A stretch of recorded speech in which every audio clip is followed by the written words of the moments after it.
आपके अपने channel Roman institute पर। आज का ये video BSc first semester physics का रहेगा। फिजिक्स में हमारा दूसरा यूनिट चल रहा था, लास्ट चल रहा है, खत्म होने वाला है। इसमें 2 थ्योरम मेरे को करानी थी, तो एक थ्योरम आज very very most important theorem Gauss divergence theorem हम कराएंगे। हिंदी और इंग्लिश दोनों में समझाऊंगा, पूरा विद प्रूफ सिखाऊंगा और पूरे यूट्यूब पर सबसे आसान और सबसे सिंपल भाषा में सिखाऊंगा मैं आपको। देखिएगा, आपको गॉस डाइवर्जेंस थ्योरम पढ़ने से पहले 3 बातें आपको पता होनी चाहिए। पहले तो ये वॉल्यूम इंटीग्रल क्या होता है, सरफेस इंटीग्रल क्या होता है, वेक्टर फील्ड क्या होता है, ये सारी चीजें आपको पता होनी चाहिए। ठीक है, नहीं पता तो मैं यहाँ पर आपको नॉर्मली सिखा दे रहा हूँ, आपको यहाँ पे फिर से आपको सीखने का मौका मिलेगा। यहाँ पे समझिए, पहले देखिए, आपका यदि कोई फील्ड है, इस फील्ड से कोई भी वेक्टर क्वांटिटी यानी कि कोई भी एक वेक्टर एसोसिएट होता है, जैसे कि मेरे पास एक मान लीजिए ये नदी है, इस तरीके से जा रही है और नदी के में पानी के बहाव की बात कर रहा हूं, उसके वेग की बात कर रहा हूं। तो यहाँ पे क्या है, नदी के ये एक फील्ड बन गया और इस फील्ड पे एक में वेग को एसोसिएट कर दिया कि इस पानी का बहाव बताओ। तो पानी की जो सतह है उस पर हमने वेग को एसोसिएट कर दिया, तो ये क्या कहलाएगा, वेक्टर फील्ड कहलाएगा। समझ में आ गई बात? ठीक है, तो मतलब किसी भी सरफेस से यदि कोई वेक्टर क्वांटिटी एसोसिएट हो सकती है तो वो सरफेस आपका क्या कहलाएगा, वेक्टर सरफेस या वेक्टर फील्ड कहलाएगा। ठीक है, ओके। अब हमने क्या पढ़ा बताया था, यदि सरफेस इंटीग्रल आपने पढ़ा था। सरफेस इंटीग्रल क्या होता है भाई? सरफेस इंटीग्रल सरफेस इंटीग्रल को हम इस तरह से डुअल इंटीग्रल भी बोलते हैं हम इसको, और ए वेक्टर का इस तरीके से हम क्या निकालते हैं, सरफेस इंटीग्रल निकालते हैं। और सरफेस इंटीग्रल बराबर मैंने क्या बताया था आपका, डुअल इंटीग्रल, और ये हो जाएगा आपका A S D S X, A Y D S Y plus A Z और डी एस जेड, इस तरीके से होता है ये सरफेस इंटीग्रल। इसी तरीके से आपका वॉल्यूम इंटीग्रल होता है। इससे पहले वाली वीडियो देख लोगे तो समझ में आ जाएगा वॉल्यूम इंटीग्रल। इसको हम ट्रिपल इंटीग्रल के नाम से भी जानते हैं। इस तरीके से ये रहता है। बात समझ में आ गई? या हम इसको नॉर्मल भाषा में बोलें तो ए वेक्टर, और अब हम इसको बोल लेंगे डी एक्स डी वाई और डी जेड। इस तरीके से हम इसको वॉल्यूम इंटीग्रल को जानते हैं। ठीक है, ये 2 चीजें समझ में आ गई। अब एक चीज नॉर्मली जो आप कॉन्सेप्ट समझो कि यदि x2 माइनस x1 लिखा हुआ है तो हम इसको डेल्टा x लिख सकते हैं। इस डेल्टा का मतलब क्या है? डेल्टा का मतलब होता है बहुत छोटी चीज यानी सूक्ष्म चीज, अंतर को भी रिप्रेजेंट करता है। ठीक है, और सूक्ष्म अंतर जब हम डालते हैं, नॉर्मली हम अवकलन करते हैं तो डेल एक्स अपॉन, जैसे कि ये y का अवकलन, तो y का और x के सापेक्ष अवकलन कर रहे हैं, तो मतलब क्या है, इसका मतलब ये है कि हम इसमें यानी कि इस y में x के सापेक्ष हम कुछ परिवर्तन कर रहे हैं। ठीक है, तो इसका मतलब हम नॉर्मली ये भी लिख सकते हैं, यदि आपका डेल एक्स लिखा हुआ है dx तो हम इसको डेल एक्स भी बोल सकते हैं, कोई दिक्कत वाली बात नहीं होनी चाहिए। बात समझ में आ गई? ठीक है, ये सारी चीजें आपको समझ में आ गई हैं, तो अब आप गॉस डाइवर्जेंस थ्योरम को सीख सकते हो, पढ़ सकते हो। क्लियर हो गई बात? ठीक है, बस इतना सीखना, इससे ज्यादा आपको कुछ और दिमाग में नहीं रखना। सीधे सीधे मैं आता हूँ, गॉस डाइवर्जेंस थ्योरम कहती क्या है। ठीक है, गॉस डाइवर्जेंस थ्योरम बस एक ये कहती है कि हमारे पास कोई, मान के चलो मेरे पास एक ये बंद पृष्ठ है, ये एक पृष्ठ है बंद। ठीक है, और इस पर कोई भी एक वेक्टर एसोसिएट हो रहा है, ए वेक्टर, इस तरीके से। तो ये थ्योरम कहती है कि किसी भी बंद सरफेस के लिए उस वेक्टर फील्ड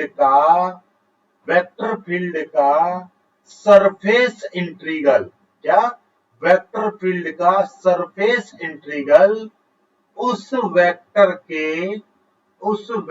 के डाइवर्जेंस का मतलब क्या, डेल ऑपरेटर को डॉट के साथ ऑपरेटर, डाइवर्जेंस के वॉल्यूम इंटीग्रल के बराबर होता है। बात समझ में आई या नहीं आई? मतलब समझो, ये थ्योरम आपकी, ये जो है आपकी गॉस डाइवर्जेंस थ्योरम कहती है कि मेरे पास कोई भी एक क्लोज सरफेस है। क्या है? क्लोज सरफेस है। ये सरफेस होगी क्लोज सरफेस।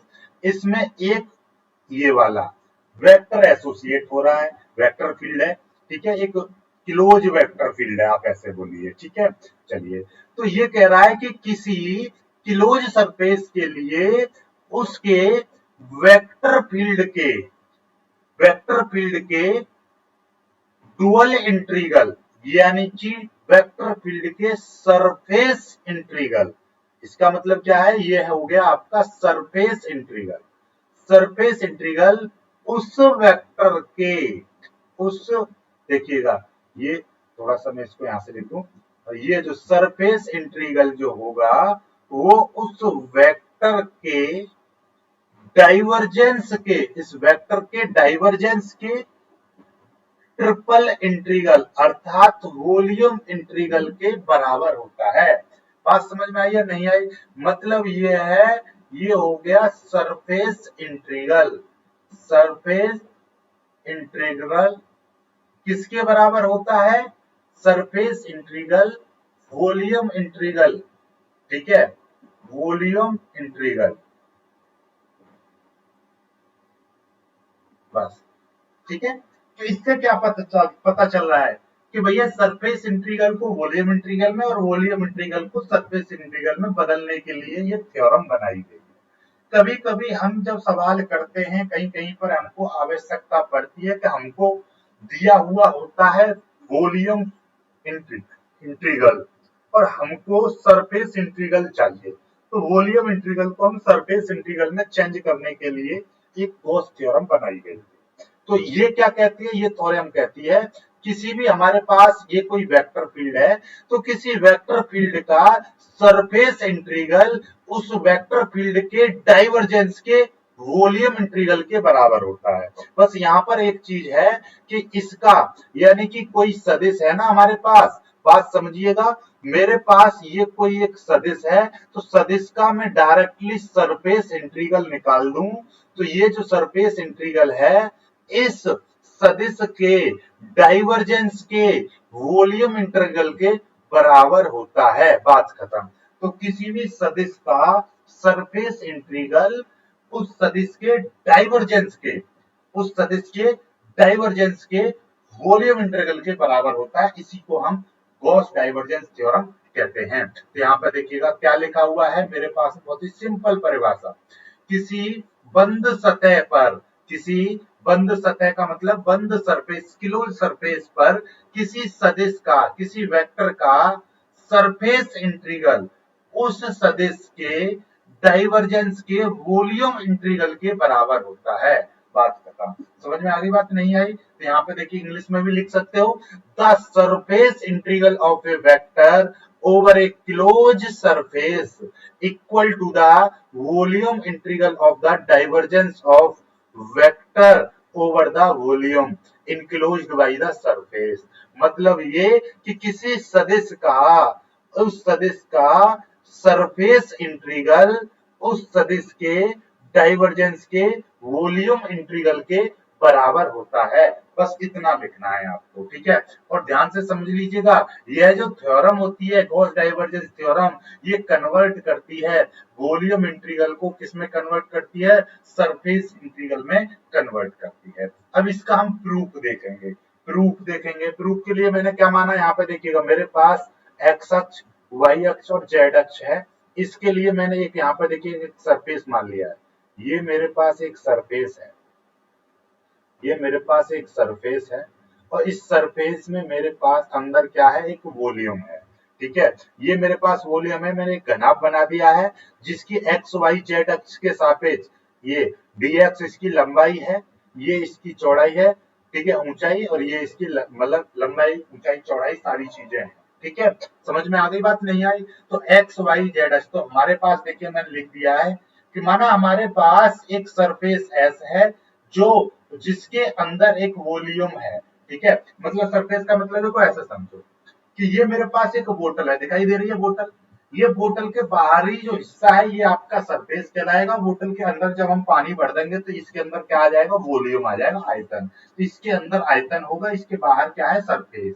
तो मतलब जो बाहर का जो सरफेस हम ज्ञात करेंगे तो इसका मतलब क्या है कि इसके अंदर हम क्या ज्ञात कर सकते हैं, इसका वॉल्यूम ज्ञात कर सकते हैं। ठीक है, तो सरफेस का ही मतलब क्या है कि हम सरफेस को हम वॉल्यूम में कन्वर्ट कर सकते हैं। ठीक है, तो मेरे पास में एक क्या है, सरफेस है जिसके अंदर वॉल्यूम दी है। माना कि सरफेस के अंदर एक घनाभ जिसकी एक्स वाई जेड अक्ष के अनुदिश लंबाई कितनी है, डी एक्स डी वाई और डी जेड इसकी लंबाइयां हैं।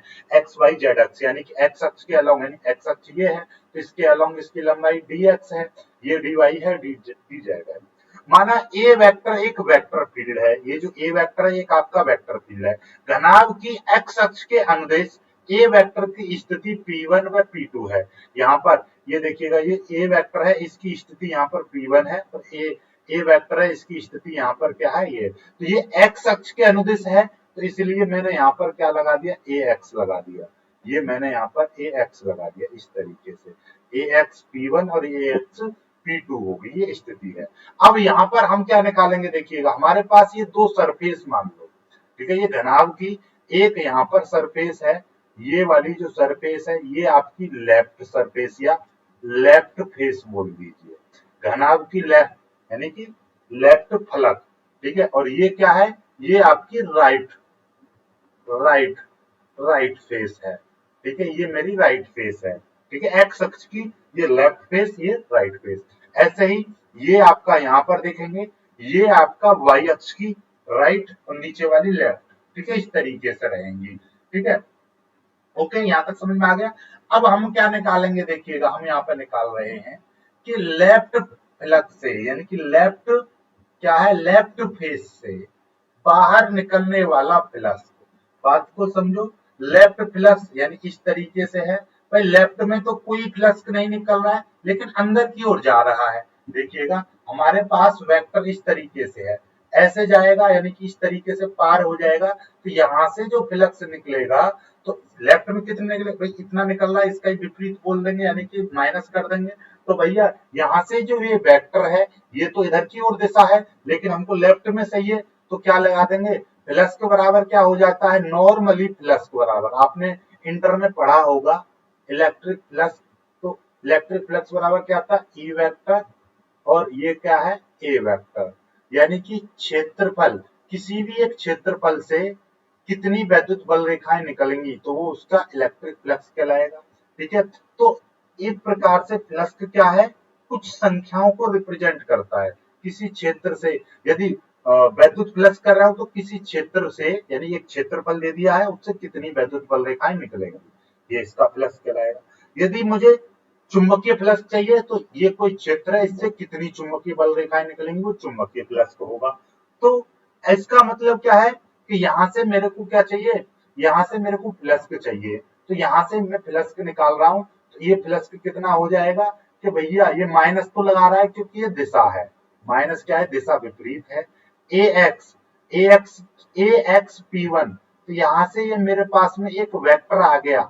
हमारे पास में ये जो वेक्टर है, ये वेक्टर देखिएगा, ये जो ए वेक्टर है मेरे पास में, ध्यान से समझो, ये वाला जो ए वेक्टर है ना, ये ए वेक्टर अपने आप में ए X I cap plus A Y J cap plus A Z K cap इस तरीके से दे रखा है। तो ये एक है, हम तो एक्स अक्ष की तरफ चल रहे हैं तो ए एक्स और ये P1, यानी कि ये जो ए वेक्टर का एक्स अक्ष के अलोंग जो कंपोनेंट है, कंपोनेंट अलोंग एक्स एक्सिस, मतलब एक्स अक्ष के अंदिश जो एक्स ए वेक्टर का घटक, ये क्या है, ए वेक्टर का एक्स अक्ष की दिशा में घटक है, ए वेक्टर का वाई अक्ष की दिशा में घटक, ए वेक्टर का जेड अक्ष की दिशा में घटक। तो ये ए एक्स क्या है कि भैया जो ए वेक्टर का कुछ कंपोनेंट जो एक्स की दिशा में है वो है। ठीक है, अब ये P1 क्या लगा दिया है कि ए वेक्टर का जो एक्स कंपोनेंट है वो P1 दिशा पर है, यानी P1 पॉइंट पर है, तो ये हो जाएगा। अब भैया यहाँ पर क्या है, नॉर्मली प्लस के बराबर क्या होता है कि ए वेक्टर इंटू क्या कर देंगे हम, यहाँ पे क्षेत्रफल लेंगे, यानी कि क्षेत्रफल लेंगे। तो यहाँ पे क्षेत्रफल क्या है भैया, एक्स अक्ष के अलोंग, एक्स अक्ष के अलोंग हमको चाहिए, देखिएगा बात को ऐसे समझो, तो भैया हमारे पास इस तरीके से है, हम एक्स अक्ष की दिशा, एक्स अक्ष इधर है तो हम क्षेत्रफल इस तरीके से लेंगे तो वो एक्स अक्ष को छोड़कर वाई और जेड में लिया जाएगा। वाई में हम क्या करते हैं डी वाई और इसमें करते हैं डी जेड। तो एक्स अक्ष में जब लेंगे तो हम क्या लेंगे, क्षेत्रफल कहां पे लिया जाएगा, dx और dy, ये क्षेत्रफल हो जाएगा एक प्रकार से। तो बात समझ में आ गई। तो ये इस वेक्टर का इस क्षेत्रफल के अलोंग क्या निकल आया, फ्लक्स निकल आया। ऐसे ही राइट फेज से एक्स अक्ष की दिशा में राइट फेज से बाहर निकलने वाला फ्लक्स, राइट फेज से यानी कि इस वाली फेज से, यहां से जो फ्लक्स बाहर की ओर निकलेगा वो कितना होगा, वो हो जाएगा ए एक्स पी टू। यानी कि यहाँ पर जो पॉइंट है वो क्या है, P2 है। यहाँ पर ये जो पॉइंट है ये P2 है। ठीक है, ये हो गया P2 और ये क्या हो जाएगा dx और ये dz हो जाएगा, dy dz हो जाएगा। ओके, अब हम क्या करेंगे, एक्स अक्ष के अनुदेश बाहर निकलने वाला नेट फ्लक्स, नेट फ्लक्स का मतलब इस दोनों फ्लक्सों को मैं क्या कर दूंगा, जोड़ दूंगा। जब दोनों को जोड़ दूंगा यानी कि पहला फ्लक्स ये आ गया और दूसरा फ्लक्स ये आ गया, दोनों को जोड़ देंगे। दोनों को जोड़ेंगे कैसे, जरा ध्यान से समझिएगा। अब यहाँ से मैं इसको मिटा दे रहा हूँ। अब यहाँ से चीजें आप ऐसा करो, इसको मैं पूरे को मिटा दे रहा हूँ यहाँ से। अब सीखिएगा, मैं पूरा करके दिखा दे रहा हूँ।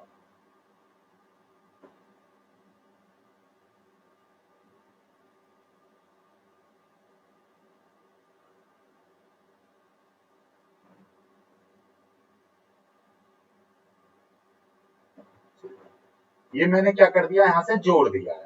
तो ये नेट फ्लक्स की बात कर रहे हैं। तो एक्स अक्ष की देखिएगा, एक्स अक्ष की दिशा में नेट फ्लक्स, तो वो कितना हो जाएगा भैया, एक्स अक्ष की दिशा में चल रही है तो ए वेक्टर का एक्स अक्ष की दिशा का कंपोनेंट लूंगा और ds वेक्टर यानी कि हम जब डुअल इंटीग्रल करते हैं अर्थात सरफेस इंटीग्रल निकालते हैं तो उसका भी हम x लेंगे। कल हमने सिखाया भी था, यहाँ पर देखिएगा, अभी मैंने बताया था, अभी ऊपर भी बताया था। यहाँ पर क्या बताया ये देखिएगा, ये यहाँ पर बताया था, ये देखो, ये एक्स अक्ष में एक्स अक्ष की दिशा का इंटीग्रल लेंगे यानी कि ये सरफेस इंटीग्रल बराबर क्या होता है, ये होता है एक्स अक्ष की दिशा का वाई अक्ष की दिशा का। तो ये एक्स अक्ष की दिशा में, एक्स अक्ष की दिशा में ये फ्लक्स है, ये वाई अक्ष की दिशा में फ्लक्स है, ये जेड अक्ष की दिशा में फ्लक्स है। इस तरीके से हम निकालेंगे तो ये हो जाएगा। तो ये नेट फ्लक्स कितना हो जाएगा भैया, एक्स की दिशा में D S X is equal to, हमने ये टोटल जोड़ दिया यानी कि माइनस का A X P one D Y D Z, फिर प्लस और ए एक्स पी टू और डी वाई और डी जेड। बात समझ में आ गई, कौन सा लिया, ये वाला एक्स अक्ष की दिशा का चल रहा है अभी। ठीक है, एक्स अक्ष की दिशा का चल रहा है केवल। अब हम क्या करेंगे, हम क्या करेंगे इसमें से देखिए डी एक्स डी वाई ये आप कॉमन ले लो यहाँ से, ये मैं यहाँ से क्या कर ले रहा हूँ, D X D Y common ले रहा हूँ। तो ये प्लस का है ये माइनस का है, तो पहले प्लस वाले को मैं आगे लिख दे रहा हूँ P2 इस तरीके से, माइनस ए एक्स और ये P1 आपका यहाँ पे लिख जाएगा और ये वाला इसको मैं इस तरीके से लगा दे रहा हूँ, ये हो जाएगा इस तरीके से ब्रैकेट। बात समझ में आ गई कि भैया ये वाली जो चीजें हैं, ये dx dy ये आपका मैंने कॉमन ले लिया है और ये जो चीज थी ax p2 पहले लिख दिया, ये माइनस का ax p1 माइनस का ax p1 ये आ गया। ओके, चलिएगा। अब यहां से मैंने आपको क्या बताई थी, यदि आपका x2 माइनस x1 लिखा होता है तो वो डेल्टा x लिख दिया जाता है। यहाँ पर p1 और ये जो ax है, एक्चुअली में ये ax लिखा हुआ है, p2 तो ये स्थिति थी, P2 तो यहाँ पर केवल क्या है, ये स्थिति पॉइंट को दर्शा रहा है, ये P2 और ये P1। तो कुल मिलाकर P2 P1 से कोई लेना देना नहीं है, तो ये टोटल मिलाकर क्या हो जाएगा, डेल्टा AX हो जाएगा। AX P1 P2 नहीं, यानी कि ये दोनों फलकों का वेक्टर का क्या हो जाएगा, वो अंतर हो जाएगा थोड़ा सा, ये dx ये dy हो जाएगा। और मैंने क्या बताया था, इस डेल्टा को मैं क्या लिख सकता हूँ, dAx लिख सकता हूँ और ये dx और dy हो जाएगा।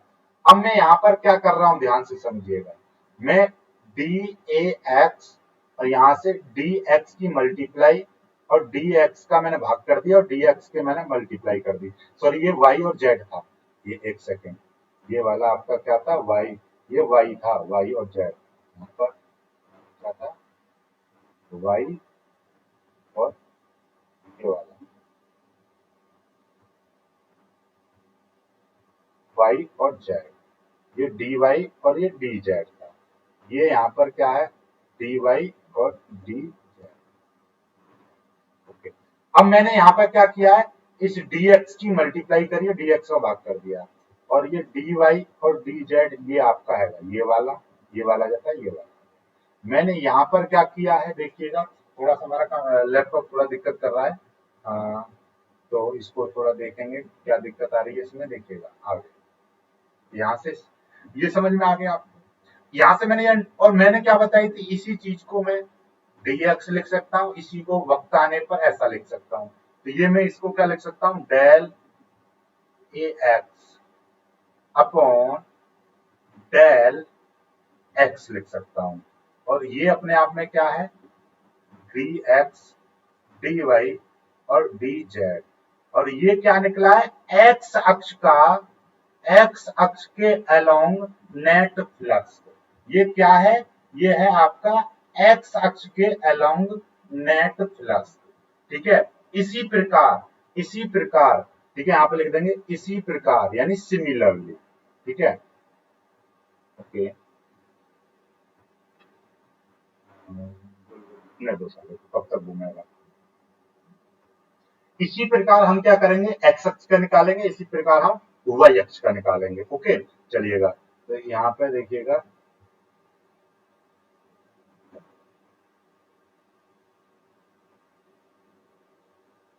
इसी प्रकार वाई अक्ष के अनुदिश बाहर निकलने वाला नेट फ्लक्स, तो वो कितना हो जाएगा भाई, नेट फ्लक्स हो जाएगा।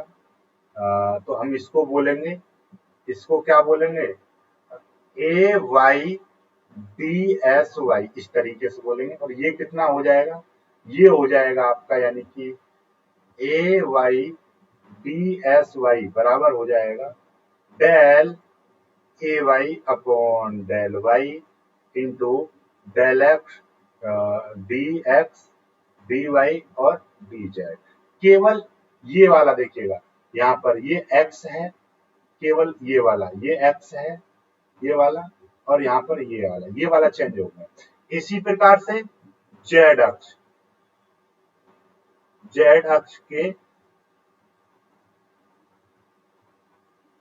अनुदिश बाहर निकलने वाला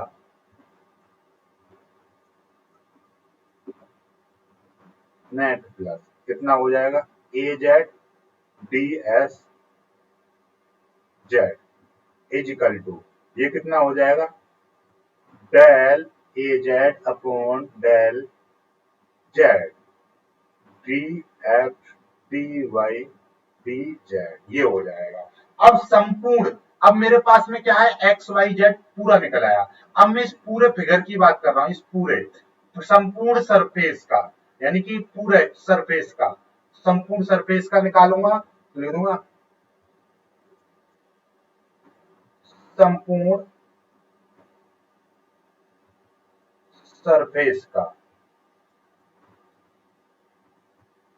नेट फ्लक्स कितना हो जाएगा, इसको हम बोलेंगे डुअल इंटीग्रल, यानी सरफेस इंटीग्रल निकाल रहे हैं इस ए वेक्टर का संपूर्ण सरफेस, यानी कि पूरे सरफेस का। तो ये बराबर क्या हो जाएगा, ये बराबर हो जाएगा आपका, भाई टोटल आपको जोड़ना पड़ेगा, यानी कि ये पूरा पूरा जोड़ना पड़ेगा।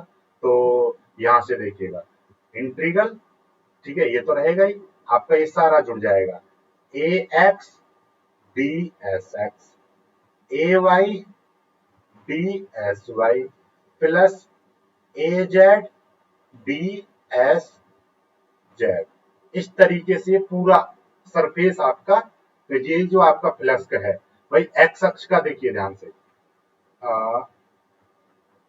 एक्स अक्ष के अलोंग सरफेस इंटीग्रल कितना आया, इतना आया। एक्स अक्ष के अनुदिश फ्लस्क इतना आया, वाई अक्ष के अनुदिश फ्लस्क इतना आया, और जेड अक्ष के अनुदिश फ्लस्क इतना आया।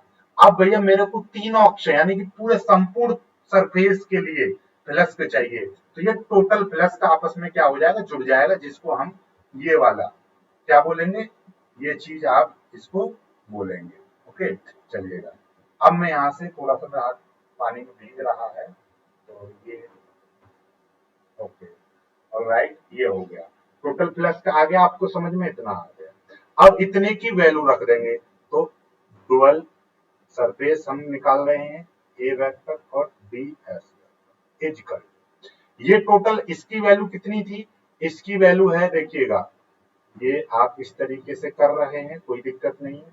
इसकी जो वैल्यू थी कितनी है, del A X upon del X D X D Y D Z, फिर plus del A Y upon del Y D X D Y D Z, plus del A Z upon del Z D X D Y D Z, इस तरीके से आ जाएगा। अब जरा ध्यान से समझो, ये वाली चीज क्या है, ये देखिएगा, अब मैं इसमें से ये D X D Y D Z D X D Y D Z D X ये कॉमन ले रहा हूं, तो del A X plus del A Y plus del A Z del Z, ये और यहां से डी एक्स डी वाई और डी जेड ये आ जाएगा। अब ये मुझको बताओ ये क्या चीज होती है, del del del A X upon del X del A Y upon del Y, ये चीज ठीक है। ये चीज नहीं समझ में आ रही है आपको, कोई दिक्कत नहीं है, अभी मैं आपको समझा दे रहा हूं ये आपका क्या होता है, ठीक है। ये क्या होता है, ये आपने बहुत बार आपने सीखा होगा, मैं आपको यहाँ पे बता दें, आपको मैं डायरेक्ट लिखूंगा लेकिन आपको मैं सिखा रहा हूँ कि भैया डेल ऑपरेटर जो होता है उसकी value del upon del X I cap plus del upon del Y J cap plus del upon del Z K cap, ये होता है। ए वेक्टर बराबर मैंने आपको बताया था ए X I cap plus A Y J cap plus A Z K cap होता है, ठीक है। यदि मैं इसका डाइवर्जेंस निकालूं तो क्या हो जाएगा, del upon del X I cap plus del upon del Y J cap plus del upon del Z K cap, इस तरीके से। इसके साथ में मेरे को A X I cap plus A Y J cap plus A Z K cap, इस तरीके से मल्टीप्लाई करनी पड़ेगी। जब मैं इसकी मल्टीप्लाई करूंगा तो डेल एक्स वाले आई वाले के आई के साथ डेल ए एक्स और ये हो जाएगा डेल एक्स, डेल ये हो जाएगा ए वाई ये del Y plus del A Z, ये कितना हो जाएगा डेल जेड। तो ये जो वैल्यू है अपने आप में किस चीज की आ गई, जरा देखो किस चीज की आ गई, ये आ गई डाइवर्जेंस ऑफ ए वेक्टर। तो ये जो वैल्यू होती है ये आपको पता होनी चाहिए डायरेक्टली, नहीं पता तो ये साइड में आप कर दीजिएगा। तो ये वैल्यू अपने आप में क्या हो गई, ये डुअल इंटीग्रल, ये हो गया डाइवर्जेंस ऑफ ए वेक्टर की वैल्यू हो गई, ठीक है, इस तरीके से। और ये आपका डेल एक्स डेल वाई और डेल जेड, इस तरीके से। अब इसका मतलब क्या है, इसका मतलब ट्रिपल इंटीग्रल हो गया, X Y Z triple integral यानी कि वॉल्यूम इंटीग्रल। तो इसका मतलब ये हो गया भाई, यहां से आपका क्या चल रहा था, A vector D S vector dual integral यानी सरफेस इंटीग्रल। अब इसको मैं क्या कर दूंगा, ट्रिपल इंटीग्रल में चेंज कर दूंगा। ट्रिपल इंटीग्रल में क्यों चेंज कर दूंगा, क्योंकि मैं यहां पर लिखने वाला हूं डेल्टा वी। क्या यही थी थ्योरम, ट्रू। क्या यही थी थ्योरम, ट्रू। ये 3 क्यों लगा दिए, क्योंकि भाई ये 3 है, 1 2 3, इसको वॉल्यूम बना दिया मैंने, तो यहाँ पर ट्रिपल इंटीग्रल लिख दिया। तो यही तो थ्योरम कह रही थी कि किसी वेक्टर का सरफेस इंटीग्रल, किसी वेक्टर का सरफेस इंटीग्रल उस वेक्टर के डाइवर्जेंस के वॉल्यूम इंटीग्रल के बराबर होता है। किसी वेक्टर का सरफेस इंटीग्रल उस वेक्टर के डाइवर्जेंस के वॉल्यूम इंटीग्रल के बराबर होता है। यही आपकी थ्योरम कहलाती है, गॉस डाइवर्जेंस थ्योरम कहलाती है। बात समझ में आ गई होगी। बहुत ही इजी, सबसे साधारण तरीके से मैंने प्रूव कराया है। इससे ज्यादा इजी कहीं पर मिले तो तब बताना, हर चीज हर कॉन्सेप्ट आपको समझ में आया होगा। वीडियो को लाइक करके शेयर कीजिएगा, चैनल को सब्सक्राइब कर लीजिएगा। ओके, बस।